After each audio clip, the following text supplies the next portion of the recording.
En plena Segunda Guerra Mundial, los científicos más brillantes de Alemania se apresuraron a crear un arsenal de nuevas y aterradoras armas de destrucción masiva. Una aeronave transatlántica indetectable denominada Pájaro de Plata.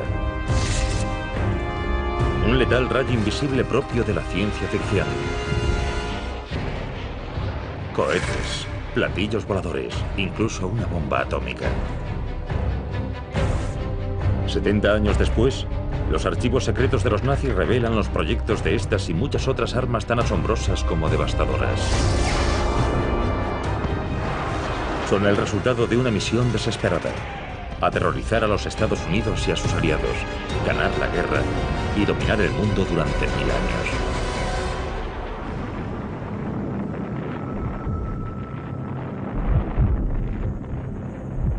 La ciencia secreta de Hitler.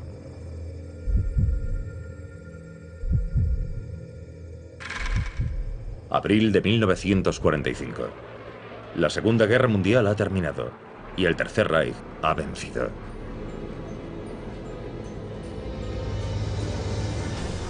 El vuelo de Hitler a Nueva York es escoltado por reactores supersónicos y saludado con celebraciones de la victoria alemana como las vividas en la Francia ocupada.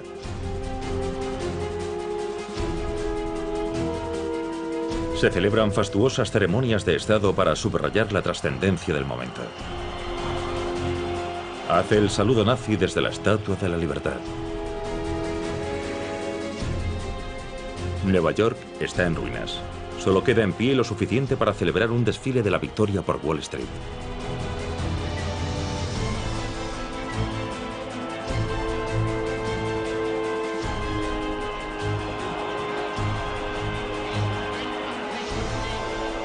La Segunda Guerra Mundial podría haber terminado en esta terrible pesadilla gracias a los cientos de genios científicos a las órdenes de Hitler.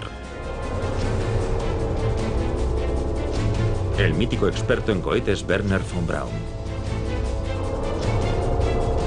La ingeniera matemática y física Irene Brett. El ingeniero aeroespacial Eugen Sanger. Incluso un físico nuclear ganador del premio Nobel, Werner Heisenberg. En los años 20 y 30, los alemanes estaban muy interesados en el desarrollo de cohetes, el desarrollo de la ciencia y la tecnología. Este desarrollo aeroespacial tan avanzado se convirtió en uno de los puntos fuertes de Alemania y la situaban muy por delante de las demás naciones del mundo. En este complejo secreto hoy desaparecido, miles de brillantes ingenieros, físicos, químicos y demás personal cuentan con la tecnología más avanzada y son generosamente financiados por la Alemania nazi. Disponen de los laboratorios más modernos de Europa y su misión es desarrollar el armamento más letal que el mundo jamás haya visto. El ala delta Lippisch P-13. Un avión de combate de despegue vertical con alas giratorias medio siglo por delante de su tiempo. Un portaaviones volador y el Silbervogel, el pájaro de plata, una aeronave supersónica suborbital capaz de bombardear Broadway.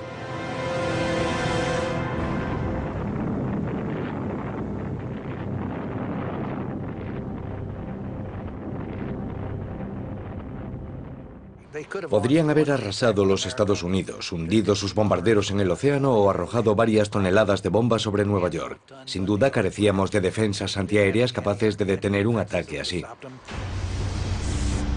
El pájaro de plata nunca salió de la mesa de proyectos, pero hoy no podemos sino preguntarnos ¿cómo consiguieron los científicos alemanes situarse a alta distancia de sus enemigos? ¿En qué principios científicos se basaban esas máquinas? ¿Cuán cerca estuvo Adolf Hitler de la victoria gracias a los geniales científicos que trabajaron para los nazis?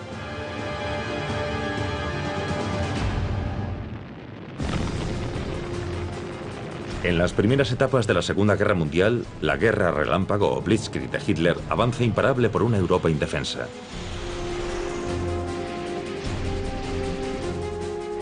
Alemania fue la primera nación moderna en apostar tan firmemente por la ciencia y la tecnología como la vía más rápida para llegar a dominar el mundo.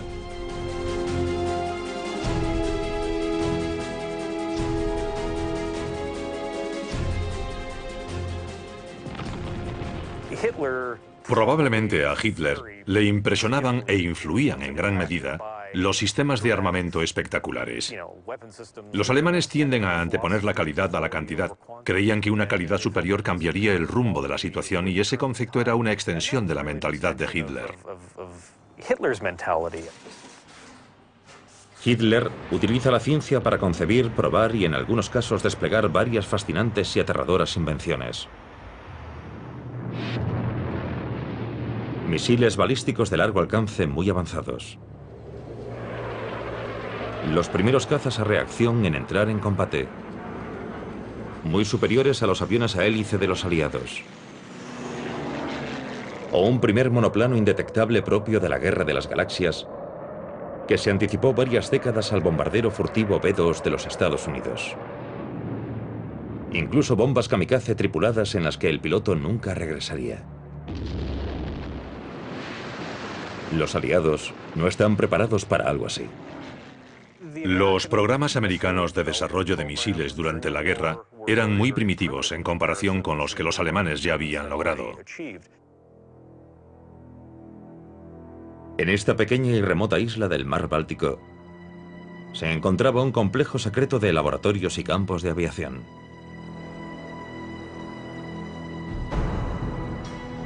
Aquí los científicos nazis probaron el primer misil de crucero de la historia. Y solo era una más de las asombrosas armas que se desarrollaban en el superlaboratorio del Báltico. Los nazis escogen el apacible pueblo costero de Peenemünde para desarrollar sus avances científicos más secretos. Y aquí es donde dará comienzo la era de la aviación a reacción y la era espacial. De aquí saldrá su asombroso armamento. Peenemünde se encontraba en el lugar perfecto, pues era una zona muy remota de Alemania. Podían lanzar cohetes hacia el cercano mar Báltico y se aseguraban de que nadie robaba su tecnología y huía con ella hacia Occidente. La existencia de la población satélite de Peenemünde es un secreto de Estado estrictamente controlado y cuenta con futuristas edificios de viviendas para la élite científica.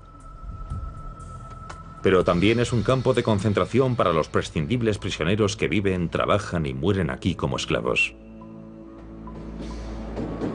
Cuando están demasiado débiles para continuar, son asesinados para que ninguno revele los secretos científicos de Hitler. Los científicos de Peenemünde no son esclavos, pero su bienestar y el de sus familias dependen de su cooperación con los nazis.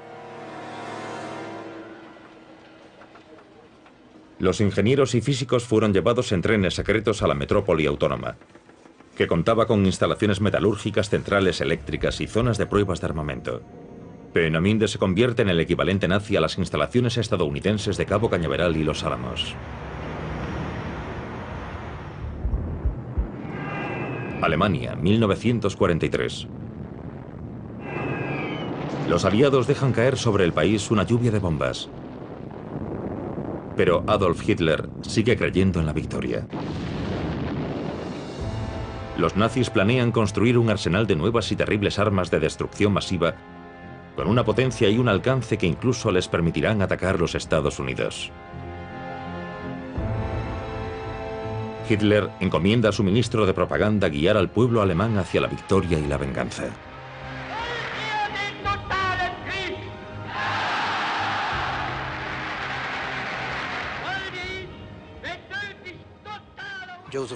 Joseph Goebbels les pone los nombres de Represalia 1 y Represalia 2. La idea era que permitiesen contrarrestar las ofensivas aéreas estadounidense y británica. El Represalia 1, o V1, es un revolucionario pulsorreactor propulsado con combustible líquido capaz de volar a 580 km por hora en piloto automático. El V1 entra en acción tras ser lanzado desde una rampa o desde una aeronave en vuelo. Un sofisticado sistema de retroalimentación lo guía hacia su objetivo mediante un girocompás. Al V1 también se lo conoce como bomba zumbadora, Butzbomb, por el intenso ruido emitido por su motor a reacción. Un odómetro controla la distancia preprogramada a la que el V1, según su diseño, debe caer en picado. Pero en sus primeros vuelos, la caída en picado corta el flujo de combustible y apaga el motor.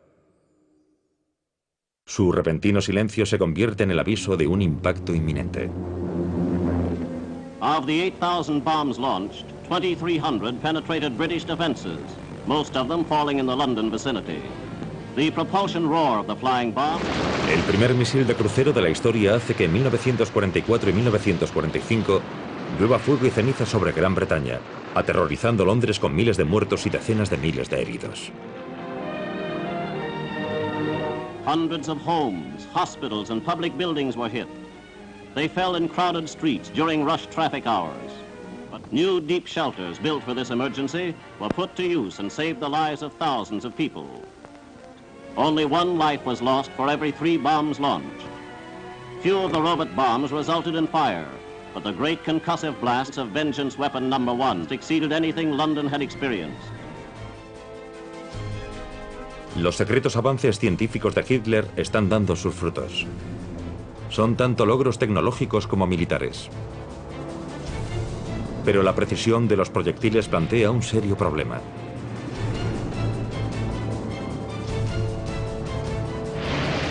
Para atacar y destruir bases aliadas con tropas y convoyes, alguien tendría que pilotar la bomba. Mientras Hitler promete a la nación que sus cohetes cambiarán el curso de la guerra, sus ingenieros añaden un asiento para un piloto y unos rudimentarios controles al V-1. Nace así el Reichenberg, el avión kamikaze alemán. Se construyeron cientos de unidades, pero ninguna llegó a entrar en combate. Eran difíciles de pilotar. Un piloto habría aumentado ligeramente su eficacia, pero ni su velocidad, ni su alcance, ni su resistencia, ni su capacidad para alcanzar el objetivo lo convertían en un arma esencial para ganar la guerra.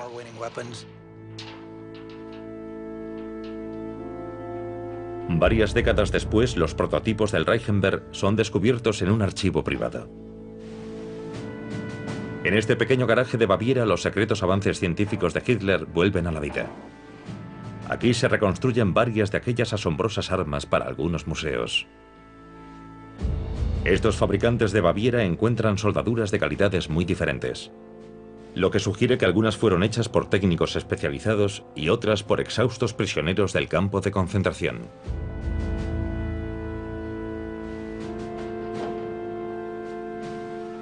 Esta reliquia restaurada todavía puede volar. Solo falta un voluntario que la pilote.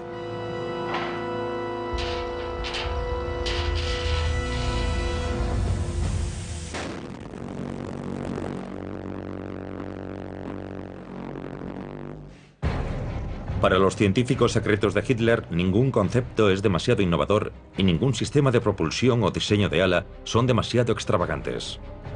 Algunos volarán, otros fallarán. Muchos podemos verlos en las guerras del siglo XXI.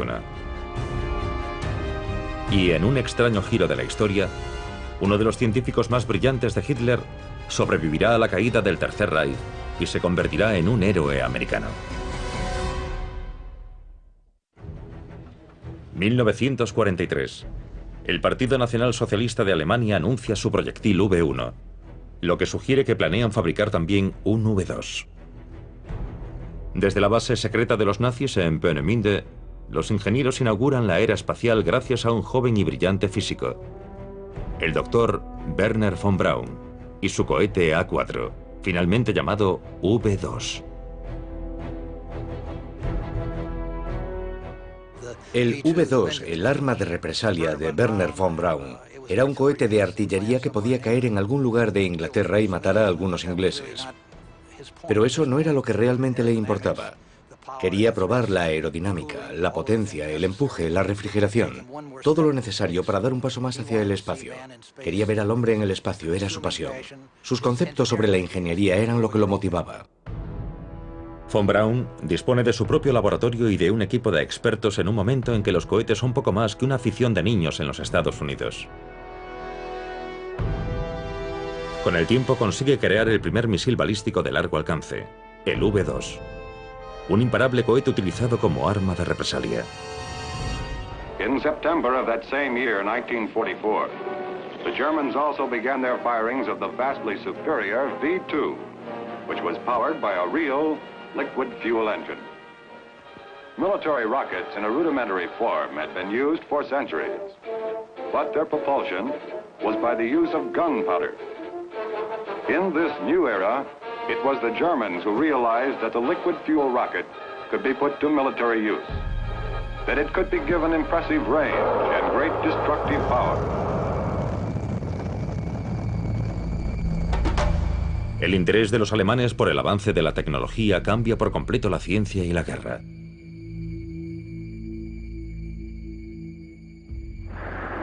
They not only took a toll of more than 9,000 casualties, they also had a devastating psychological effect. For unlike the buzz bomb, the V-2 fell without warning.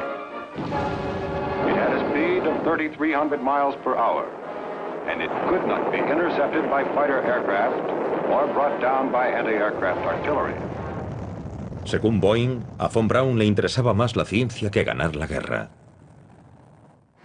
Lo único que le importaba era solucionar problemas de aerodinámica, de control, de combustión, todos los elementos inherentes a un misil balístico, pero no como un arma, sino como un medio para llegar al espacio. Pero desafiar al Führer no es una opción para ningún científico alemán. Y tampoco lo era sugerir defenderse. Los alemanes no lograron desarrollar una faceta que al final decidiría el resultado de la guerra: la tecnología defensiva. Contrariar a los nazis equivalía a tener problemas, así que no se podían producir armas que pareciesen demasiado defensivas porque eso podría indicar que estaban perdiendo la guerra.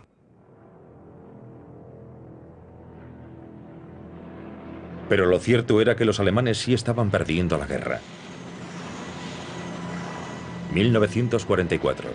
Los aviones estadounidenses atacan un convoy de camiones nazis que transportaban un arma asombrosa, cuyo uso podría haber cambiado el desarrollo de la guerra.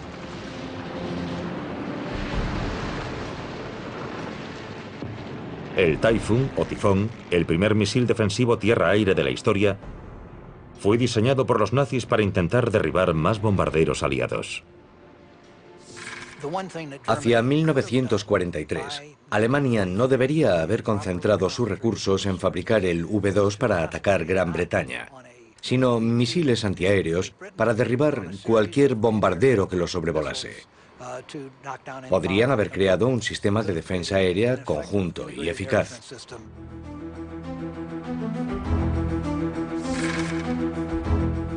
Las primeras pruebas del Typhoon se llevaron a cabo en la estación 4 de Peenemünde en 1944. Es revolucionario y económico. Un sencillo tubo de acero de unos 180 centímetros de largo que contiene una mezcla de ácido nítrico y combustible sintético. Y que puede recorrer más de 9 kilómetros en solo 14 segundos. Planean fabricar más de 1 millón en 1945. Pero no se llevó a cabo. Estaba claramente fuera de sus posibilidades.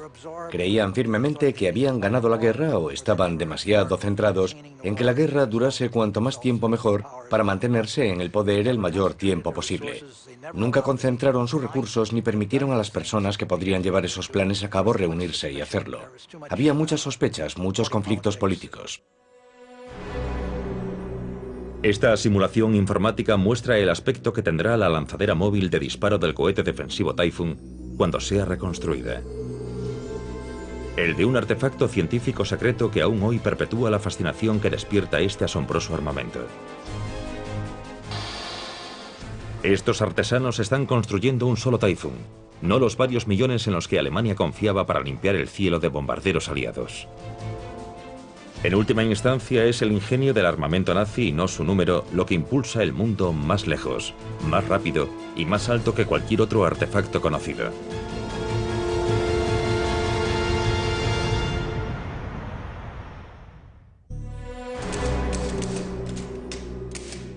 Los archivos secretos de los nazis desvelan máquinas de guerra tan futuristas que resulta difícil creer que fuesen concebidas en la época de nuestros abuelos.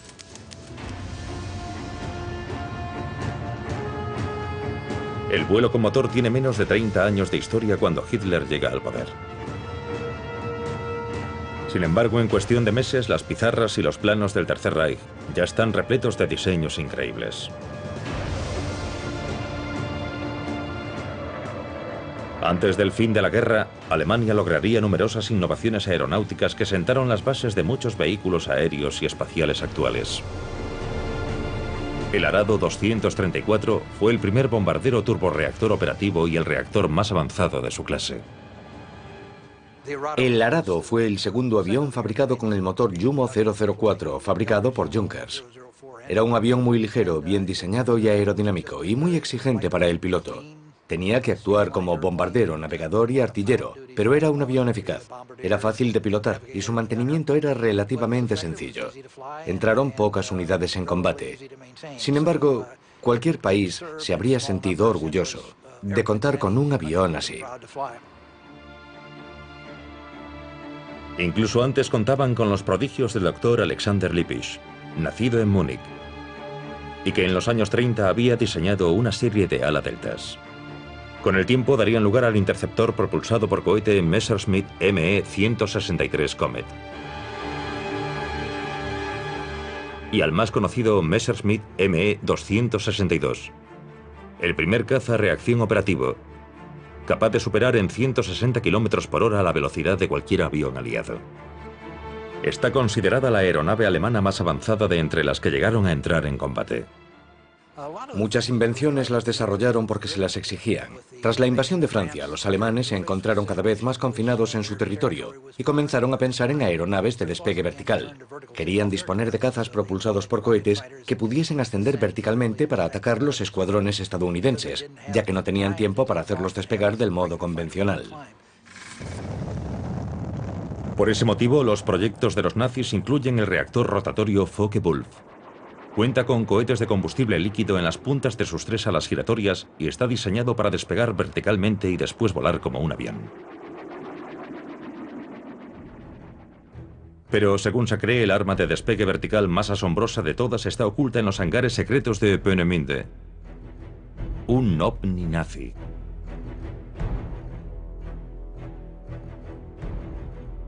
Un artículo de la revista alemana Der Spiegel desvelaría más tarde el proyecto secreto que Rudolf Schreiber planea para las SS desde la vecina Checoslovaquia. Se trata del Schreiber Flugkreisel, una aeronave tripulada de casi 15 metros de diámetro que cuenta con 3 impulsores a reacción instalados en un rotor situado dentro de un fuselaje circular. Este ovni nunca se construyó.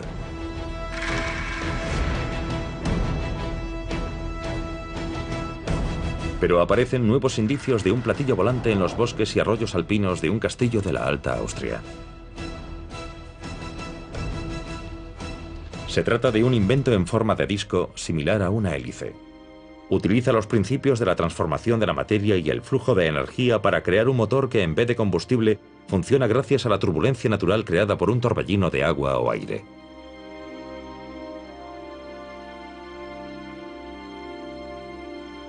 Como dice Jörg Schauberger, el concepto de su abuelo de un sistema de propulsión totalmente nuevo hizo realidad los rumores sobre un ovni.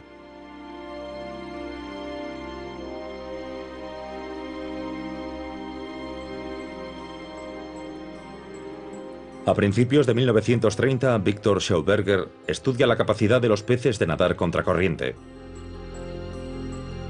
Inspirado por este fenómeno natural, inventa un motor silencioso propulsado por vacío para generar un empuje sin combustión.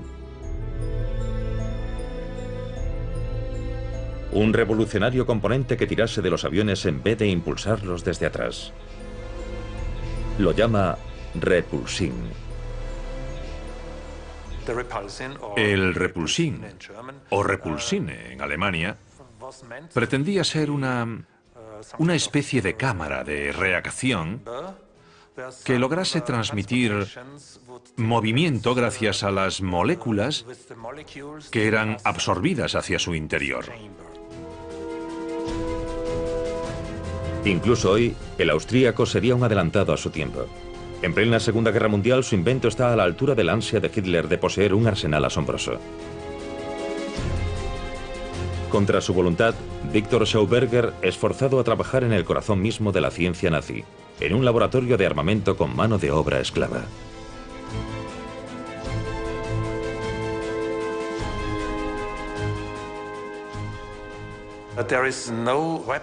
El repulsín no fue concebido como un arma. Su intención era crear un sistema de propulsión y no un arma. Pero nuevos proyectos letales son ideados sin descanso. Entre la correspondencia de alto secreto entre las autoridades nazis y el coronel Schroeder Stranz de las fuerzas aéreas alemanas, encontramos indicios de un arma asombrosa de la que se dice que puede matar, curar e incluso ayudar a encontrar petróleo. El coronel propone su ambicioso proyecto a las Fuerzas Armadas en varias ocasiones. En los últimos y desesperados días del Tercer Reich, las SS deciden apoyar el proyecto. Parece salido de un relato de ciencia ficción. Se trata de un arma que puede perforar el blindaje más resistente o hacer que los aviones enemigos caigan del cielo. Se realizará una prueba en un lugar secreto. Las cajas que contienen sus componentes se descargan de noche para que nadie sepa de la operación. Contienen metales valiosos y un contador Geiger para medir la radiación.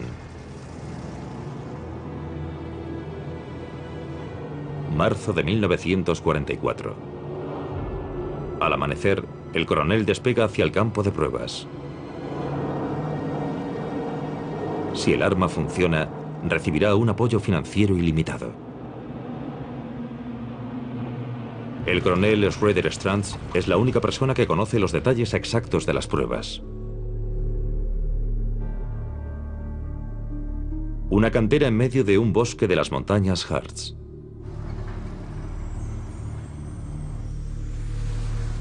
Los documentos secretos no revelan qué aspecto tiene, solo que su extremo frontal, similar a un cañón, dispara un rayo invisible. El coronel Schroeder Stranz ha inventado un haz de rayos X. Utilizando los conocimientos técnicos disponibles en ese momento, podría haber tenido este aspecto.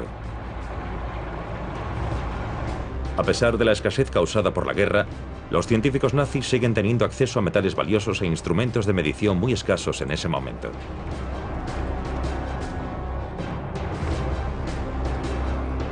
Según el resultado de una prueba, el arma dispara un rayo de radiación que puede ser detectado a 25 kilómetros de distancia. Las SS y el coronel Stranz se apuntan un éxito.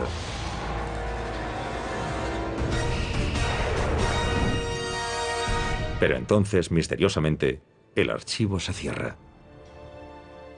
La unidad especial es desmantelada en octubre de 1944. Y hasta hoy no se ha encontrado ninguna explicación para ello. La ciencia de Hitler, envuelta en el secreto, desafía las fronteras entre la realidad y la ficción. Pero el Führer tiene claro cuál es su gran reto, el más desesperado y decisivo. ¿Quién sería el primero en construir una bomba atómica?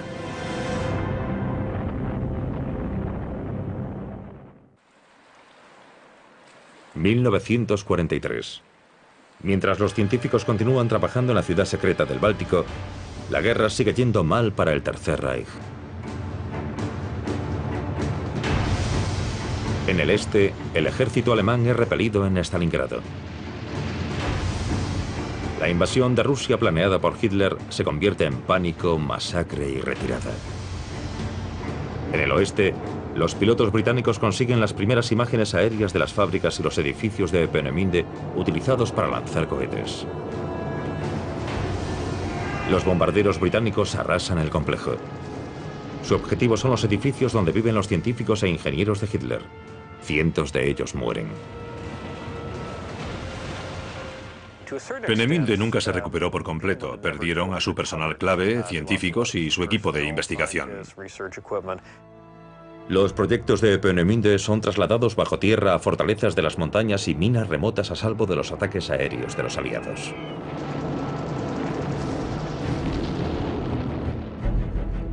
Stuttgart, Alemania, 1944. Los nazis proyectan el arma definitiva para ganar la guerra, una bomba atómica. Un equipo de científicos alemanes intenta desvelar los secretos de la fisión nuclear para producir energía eléctrica. Mientras tanto, los físicos de Los Álamos, Nuevo México, se enfrentan al mismo reto utilizando el uranio radiactivo del oeste americano para fabricar la primera arma nuclear de la historia.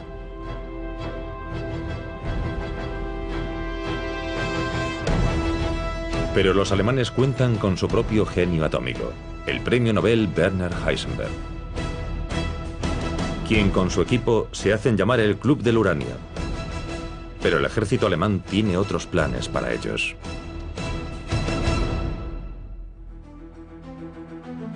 A principios de 1945, ni los militares ni los investigadores estadounidenses saben una palabra sobre la capacidad nuclear de Alemania. Los Estados Unidos crean un proyecto secreto denominado Operación Alsos, para averiguar si los alemanes planean fabricar una bomba atómica. Cerca de la ciudad de Stuttgart, bajo un castillo en Haigerloch, agentes de la Operación Alsos descubren un reactor atómico en una bodega de piedra y bloques de uranio ocultos en un campo cercano.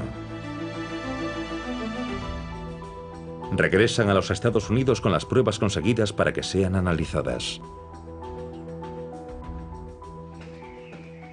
A ese mismo castillo medieval han llegado meses antes cargamentos clandestinos de agua pesada, un elemento clave para obtener energía nuclear. Proceden de Noruega, ocupada por los nazis, pese a los valientes intentos de la resistencia noruega por impedir que lleguen a Alemania.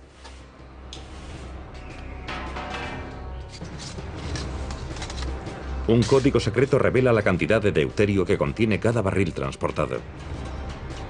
El deuterio, un isótopo del hidrógeno, hace que el agua sea aproximadamente un 10% más pesada.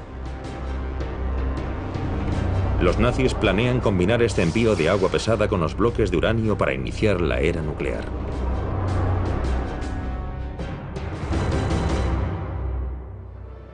Detrás del apoyo de Hitler para alcanzar ciertos logros científicos, desde las aeronaves indetectables a la energía nuclear, se esconde el sueño nazi de un Reich mundial. Un imperio alemán que dure 1000 años, con un inmenso sistema ferroviario que conecte los principales centros de poder: Siberia, Moscú, París, Berlín. La capital, Berlín, pasaría entonces a llamarse Germania.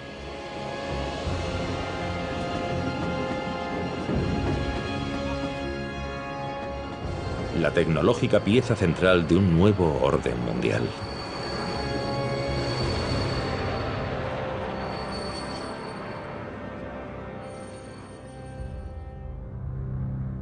Pero en marzo de 1945 el sueño se va desvaneciendo rápidamente y Hitler está cada vez más desesperado. Las fuerzas aliadas se ciernen sobre Alemania y solo una asombrosa arma puede salvar el Tercer Reich. Pero en Trinity Site, en el desierto de Nuevo México, son los estadounidenses los que demuestran la potencia de la bomba atómica.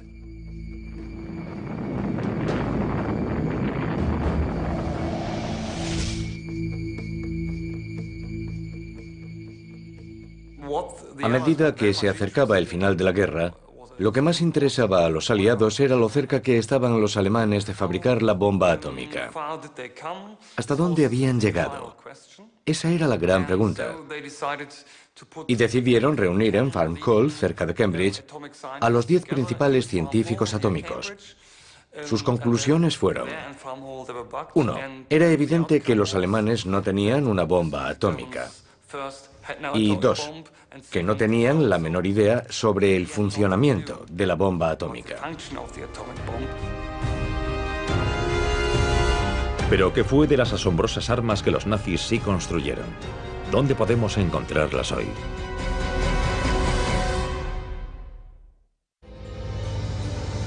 El primer misil de crucero de la historia. El primer misil balístico de largo alcance. El primer misil guiado tierra-aire.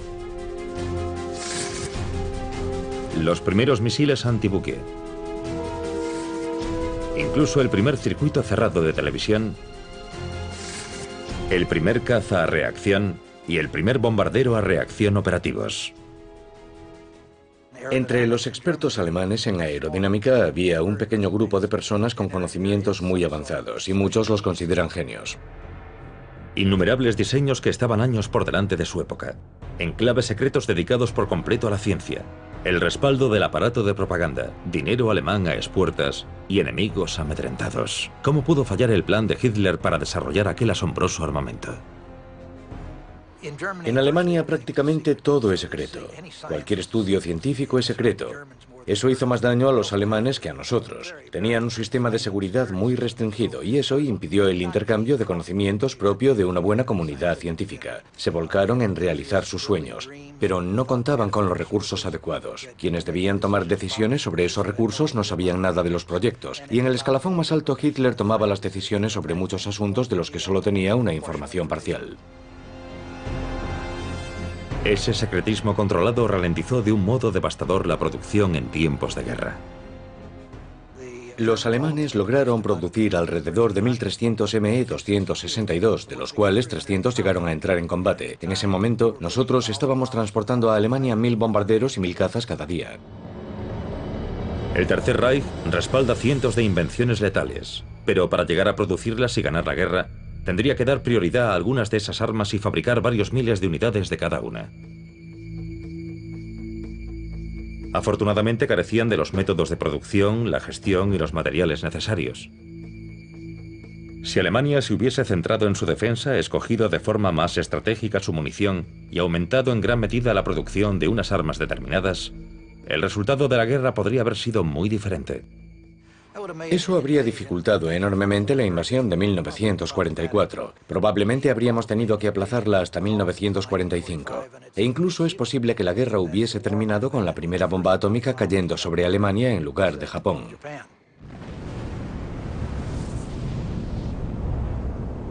Pero eso no sucedió.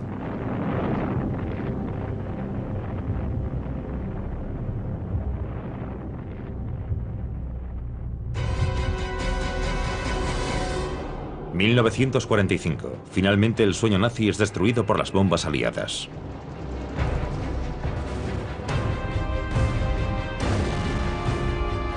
Hitler y Himmler se suicidan. En los juicios de Nuremberg, los nazis se enfrentan a sus propias penas de muerte.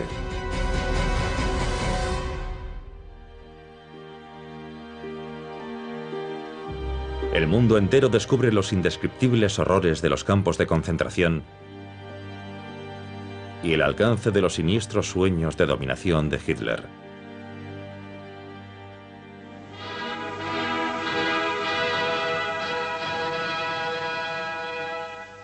Unos sueños que van mucho más allá de Europa.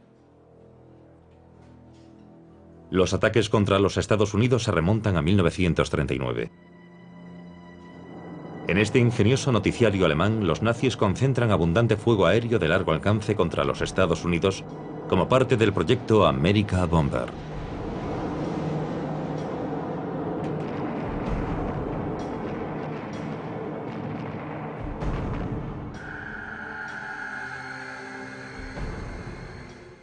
Si los alemanes hubiesen logrado desarrollar y desplegar su proyecto America Bomber, llevando la guerra a la parte continental de los Estados Unidos, eso podría haber influido en la estrategia estadounidense.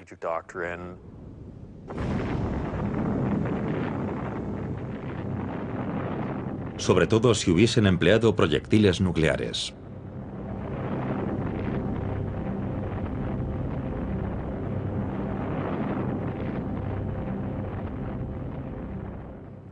Lo único que la Fuerza Aérea Alemana podía hacer era enviar unos pocos bombarderos de muy largo alcance al otro lado del Atlántico y lanzar una docena de toneladas de bombas sobre Nueva York o Washington. Los proyectos Represalia y America Bomber de los alemanes no habrían tenido en absoluto el efecto deseado sin un arma nuclear. Adolf Hitler no llegaría a aterrizar en Nueva York. Pero el director de su programa científico sí cruzaría el Atlántico y cambiaría el curso de la historia. En 1945, cuando las tropas estadounidenses y soviéticas se acercan a Berlín, el genial inventor de cohetes Wernher von Braun y un pequeño grupo de sus colaboradores más leales debe elegir su destino: entregarse a los rusos, tomar cianuro o pasarse al bando aliado.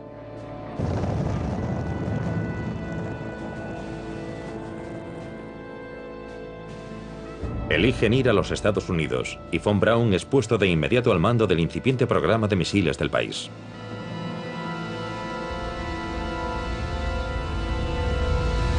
En el campo de pruebas de White Sands, Nuevo México, von Braun trabaja en un nuevo cohete y cumple finalmente su sueño espacial.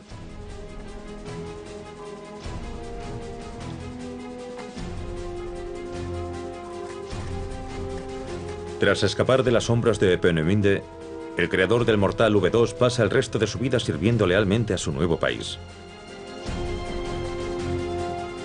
Gracias a von Braun, los Estados Unidos ganan la carrera espacial y llevan al hombre hasta la Luna. Okay, engine stop. Houston, Tranquility Base here. The Eagle has landed. Roger, Tranquility. We copy you on the ground. You got a bunch of guys about to turn blue. We're breathing again. Thanks a lot. Probablemente ese fue el mayor logro de los científicos de Peenemünde. Sin duda, Wernher von Braun es el ingeniero estadounidense de cohetes más relevante del siglo. Muchos dirían que es el ingeniero de cohetes más relevante del mundo. Los científicos alemanes y los conocimientos que llevaron a los Estados Unidos en los años 40 y a principios de los 50 tuvieron una enorme influencia, eso nadie lo niega. Pero casi podemos trazar una línea recta entre Peenemünde y la Luna, pasando por Wernher von Braun. Pero los cohetes no son los únicos descendientes de los proyectos científicos secretos de Hitler. En los años 50, tras descifrar miles de archivos de los nazis, las fuerzas aéreas de los Estados Unidos probaron en secreto aeronaves con un inquietante parecido con las increíbles máquinas ideadas en las pistas y las mesas de dibujo de Peenemünde. The flying wing can carry a larger load faster, farther and with greater economy than conventional airplanes of similar size and power. Few men indeed can see the flying wing in operation without saying, plane of tomorrow is flying today. Si en tiempos de paz se hubiesen realizado los mismos esfuerzos, habríamos visto aviones comerciales a reacción alemanes antes que británicos. La futurista y letal lanzadera tripulada llamada Pájaro de Plata, diseñada por los ingenieros alemanes Sanger y Brett, nunca se construyó. Pero el transbordador espacial actual y casi todos los motores de cohetes modernos siguen utilizando principios de su diseño.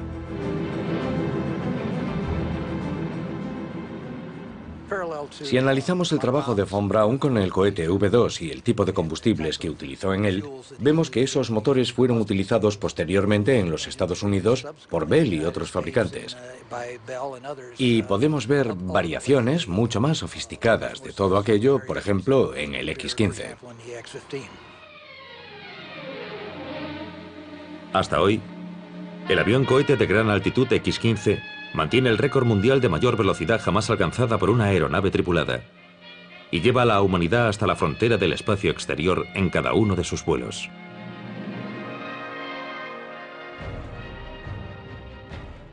No hay la menor duda de que, en esa época, Alemania contó con algunos de los mejores diseñadores de armamento del mundo. Los que fallaron fueron sus líderes, si es que Hitler creyó realmente que esos científicos podían desarrollar un arma nuclear.